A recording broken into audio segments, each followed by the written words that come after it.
So, like, if you've dealt with a narcissistic person, you're gonna want to know, like, what's going on with this person, right? Like, you're gonna try to figure them out. And it doesn't matter if you know you can't do it, you're still gonna try to do it, because that's just how the brain works, right? And the truth, you know what the truth is? Like, when I was a kid, I knew there was something wrong with my mom and my family, but mostly my mom. And I said, I thought to myself, I don't know what's going on here, but I'm going to get to the bottom of this. I promise you, right here and right now. I like pointed up to the sky and made a declaration as a child. And I was like, I'm getting to the bottom of this. You can believe that, because this is crazy. Something's going on here, and it took a while, but I did find out what was going on. My mom's a narcissist, and she's really mean and nasty and controlling and manipulative and plays all kinds of mind games. So it seems crazy. There's a lot of chaos and craziness going on with these people, and you might get to the point where, like, oh, well, they're acting that way because they're a narcissist. But even with if you look up the behavior patterns and the behavior traits of these people, at least there's some like terminology to have some idea of what's going on with this person, right? So your brain has some, okay, this is a narcissist, and they're acting like this, they're crazy. But there is, if we go a little deeper, there is sort of a pattern here. There's a primary objective for the narcissist, any narcissist, and what it really is, just so it kind of gives you a clearer idea of what's going on with these people and where they're coming from, is it's all about deflection. And it's really about a hardcore form of deflection, and they're not even totally conscious of it. I'll give them that. Even if they know their behavior is bad, they're not totally conscious of what's going on as far as deflecting from their inner issues is concerned, but they don't want to be seen or heard, right? Like, how they put that eye of Sauron out on you, like, if you're not familiar with the Lord of the Rings, it's kind of like that eye, right? That in the Lord of the Rings, Sauron is like, it's this eye, and it has like this, it's this evil eye in a tower, and if it sees you, there's going to be trouble.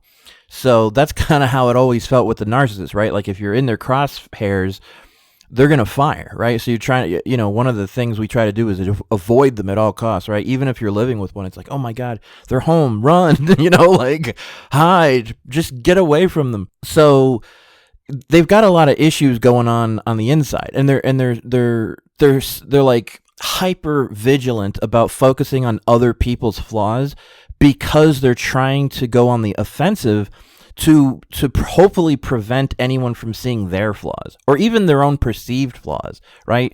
In other words, they go on the offensive pretty much all the time. They're just like on the offensive 24/7 for any potential threats. Anyone seeing any of their weaknesses or flaws or shortcomings, they just completely project and deflect. And so that's why they're constantly causing problems, because whatever the problem is, it's not them, right? It's something out it's you or someone else, or just some other situation, or somebody in the neighborhood, or just anything. One of the animals in the house. It could be anything. But so what they're doing is they're deflecting away from anyone looking at them. They're terrified that people are going to see how flawed and damaged they really are, which the sad part is that's understandable, but unfortunately they go on such an offensive that they become so abusive and so volatile, and you just can't deal with them. I mean, it's like dealing with a wild animal. It's like you can go in there and try to calm them down, but they're going to claw you and bite you and probably tear you to shreds, emotionally and psychologically, if not in other ways. So if you're looking to try to get a better hold of what's driving these people, they feel completely insecure.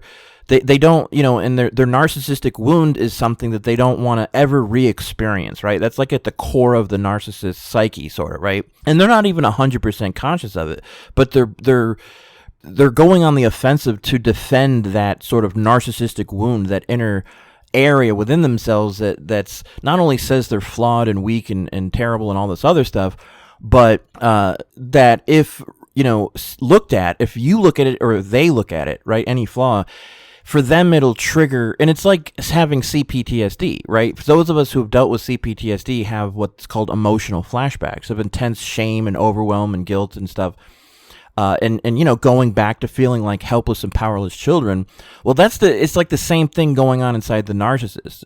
The people with CPTSD, I would argue that the narcissists just have CPTSD, but unfortunately it's, they've just sort of been locked in a, because what we're talking about here with deflection, so I've done that. I've had those behavior patterns, but I was doing it so I wouldn't have an emotional flashback. But the difference between me was, that my deflection was like a sort of narcissistic flee, right? But the difference was I was able to look within and stop it and, reverse it. And I only picked all that stuff up because my mother's a narcissist and I grew up with narcissists. So that's just the brain's, you know what I mean? So I just think the narcissists, I can relate to them. We all can if you have CPTSD. It's just, they're either refuse to, and that's why I'm not buying the narcissist like they can't change at all, because we can do it. The CPTSD people can do it.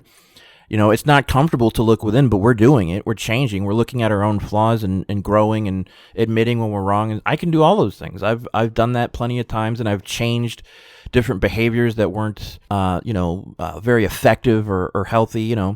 Just growing up with wild animals. This is how you develop these coping mechanisms. So it's all about deflection. That's all it is for them. And it's not even personal. As much as you feel like they hate you, the truth is they just hate themselves. They're in a sort of a locked emotional, psychological state, almost at the subconscious level, where they're just experiencing shame and guilt and rage and anger for whatever happened to them in the past that wasn't resolved. But unfortunately, instead of resolving it in a healthy way, which apparently they can't, or whatever, I don't know, I guess that's still up in the air, they project it outward and attack other people so nobody gets to see their inner weaknesses or their narcissistic wound. They're basically protecting their narcissistic wound, but the problem is, as long as they, keep it intact instead of healing it or addressing it, the worse it gets, right? It's like cancer or something, or these people that don't want to go to the doctor, which the doctor's not my favorite place either, but it's like you got to have a physical once in a while just to see what's going on, right? Like if there's a problem in there, we can solve it, or the narcissist doesn't want to do that. So deflection is the narcissist's primary objective, no matter what they're doing. And when you can see it like that, it helps you to understand it. But again, I'm not going to tell you what to do, but there's no fixing these people. And you specifically, you or anyone else outside them, if somehow they are able to change, it has to come from within them anyway, right? But how much more time are we going to spend on these people hoping and praying that they change? They're not going to change, because they don't really want to. They're unfortunately, they've like turned to the dark side. You know what I mean? Like they like the causing others pain, and I mean, we've all been through some kind of pain, but again, the difference is some of us want to heal the pain and deal with it, while others just want to protect it and project it outwards and attack everyone else. So that's the primary objective of the narcissist. And with that, we will conclude this video for today. If you're interested in learning more about narcissistic personality disorder, narcissistic abuse, or CPTSD, there are helpful links in the description below. If you're struggling with CPTSD and would like to heal and get your life back, Healing from CPTSD also has a course available that will help you to do that in a simple yet powerful way. All links are in the description below.